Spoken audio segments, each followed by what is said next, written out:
Bottom part में joint cut कर लिया है।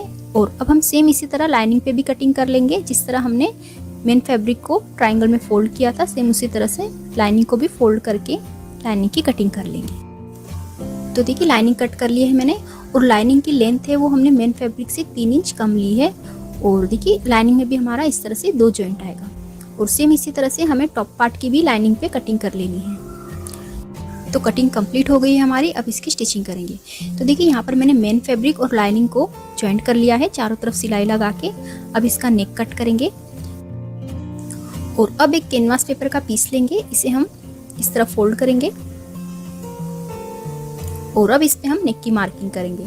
तो इसमें हम डीप नेक बनाएंगे फ्रंट और बैक साइड। तो जब भी आप डीप नेक बनाते हैं तो ऊपर से हमेशा नेक की चौड़ाई आपको कम लेनी है, 2 से 2.5 इंच तक। तो यहाँ पे 2.5 इंच में नेक की चौड़ाई रखूंगी और नेक की लंबाई रखूंगी मैं 7 इंच फ्रंट और बैक दोनों साइड।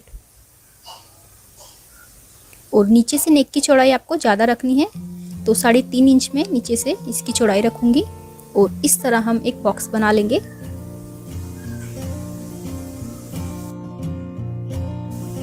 और अब इस बॉक्स में हम नेक का शेप बनाएंगे। तो यहाँ पर मैं हल्का सा राउंड शेप देते हुए स्क्वायर नेक बनाऊंगी। अब साइड में 1.25 इंच का मार्जिन रखते हुए इस तरह नेक का शेप बना लेंगे और इसी मार्किंग पे नेक की कटिंग कर लेंगे। तो देखिए इस तरह से हमारा नेक कट होगा। और रेडी होने के बाद नेक ऊपर से थोड़ा ब्रॉड हो जाएगा और शोल्डर से बिल्कुल फिट रहेगा, उतरेगा नहीं। अब इस नेक को हम फैब्रिक पर चिपका लेंगे। तो देखिए मैंने फैब्रिक पर चिपका लिया है नेक को, और नीचे से 1/2 इंच फोल्ड करके स्टिच कर लेंगे। अब नेक को टॉप पार्ट के सेंटर में रखेंगे और इसे पिन से सिक्योर कर लेंगे और इसी शेप में नेक को स्टिच कर लेंगे। बीच में से एक्स्ट्रा फैब्रिक को कट करके नेक के पास छोटे छोटे कट लगा लेंगे और नेक को अंदर की तरफ फोल्ड करके अच्छे से प्रेस कर लेंगे। तो देखिए मैंने नेक को प्रेस करके ऊपर टॉप स्टिच लगा ली है। अब इसमें हम टक्स बनाएंगे। तो सबसे पहले टॉप पार्ट के सेंटर में एक लाइन बनाएंगे। और अब इस लाइन के दोनों तरफ 4-4 इंच पे निशान लगाएंगे।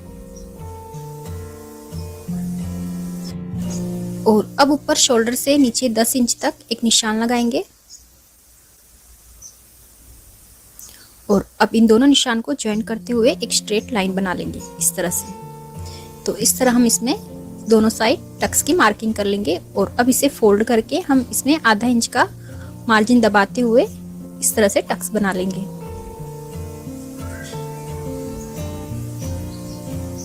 और सेम इसी तरह दूसरी साइड भी हमें टक्स बनाना है। तो देखिए दोनों साइड मैंने टक्स बना ली है। फ्रंट पार्ट हमारा रेडी है। सेम इसी तरह से हमें बैक पार्ट भी रेडी कर लेना है।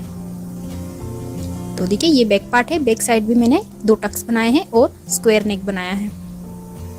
अभी हम बॉटम पार्ट रेडी करेंगे। तो बॉटम पार्ट में पहले हम जॉइंट अटैच करेंगे। इस तरह से जो हमारा जॉइंट था उसे बराबर मिलाते हुए रखेंगे और इसे स्टिच कर लेंगे।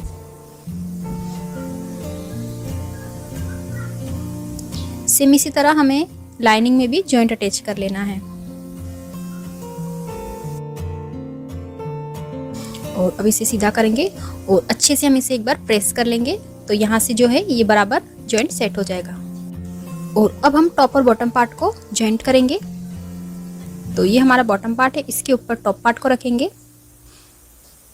और दोनों की सीधी साइड मैच करते हुए रखना है और कमर से बराबर इस तरह मिला लेंगे। अब इसके ऊपर हम लाइनिंग रखेंगे इस तरह से। और तीनों पार्ट को कमर से बराबर मिलाते हुए हम इस तरह से सेट कर लेंगे। और अब कमर से इसे हम स्टिच कर लेंगे।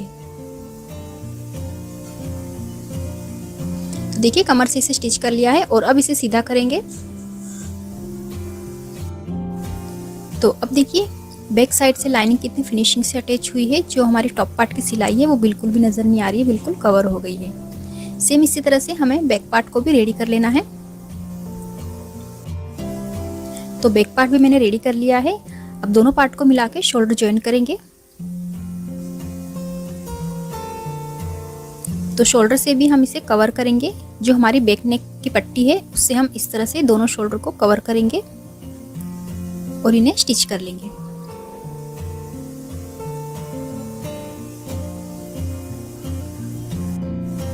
तो देखिए इस तरह हमारे दोनों शोल्डर भी कवर हो गए हैं। अब हम दोनों शोल्डर और बैक नेक पर टॉप स्टिच लगा लेंगे। तो टॉप स्टिच लगा ली है मैंने। अब इसके आर्म होल रेडी करेंगे। तो इसके लिए मैंने 1.5 इंच चौड़ी क्रॉस पट्टी ली है। इस पट्टी को हम इस तरह से आर्म होल पर अटैच करेंगे। अब आर्म होल के पास छोटे छोटे कट्स लगाएंगे और इस पट्टी को 1/2 इंच फोल्ड करेंगे। पहले सिलाई मार्जिन ऊपर रखेंगे और इस तरह पट्टी को फोल्ड करके यहाँ किनार पर सिलाई लगाएंगे। देखिए इस तरह से। अब इस पूरी पट्टी को अंदर की तरफ फोल्ड कर देंगे और आर्म होल पर टॉप स्टिच लगा लेंगे। सेम इसी तरह हम दूसरा आर्म होल भी रेडी कर लेंगे।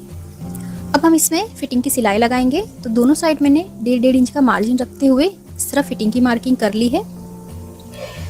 और अब देखिए हम जो कमर है, हमारी कमर के नीचे 5 इंच तक मार्क करेंगे और अब ऊपर आर्म होल से इस निशान तक हम मेन फैब्रिक और लाइनिंग को साथ में ही स्टिच करेंगे। फिर बाद में दोनों को अलग अलग स्टिच करेंगे।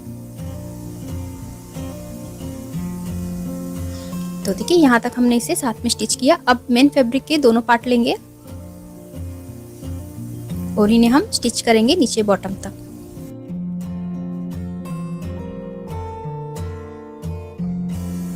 और अब यहाँ एक कट लगाएंगे और इस फैब्रिक को अंदर की तरफ फोल्ड करेंगे और अब लाइनिंग के दोनों पार्ट को लेंगे। अब लाइनिंग के भी दोनों पार्ट को मिला के नीचे बॉटम तक स्टिच कर लेंगे और सेम इसी तरह हमें दूसरी साइड भी ज्वाइन कर लेनी है। और अब फिटिंग सिलाई लगाने के बाद हम लाइनिंग और मेन फैब्रिक को बॉटम से इस तरह डबल फोल्ड करके पूरे बॉटम राउंड को स्टिच कर लेंगे। और अब ये गाउन बनके रेडी है और ये है इसकी फाइनल लुक। और देखिए नेक से इसकी फिटिंग बहुत ही अच्छी आई है। शोल्डर से नेक बिल्कुल भी नहीं उतर रहा है। तो अगर आपको ये वीडियो हेल्पफुल लगी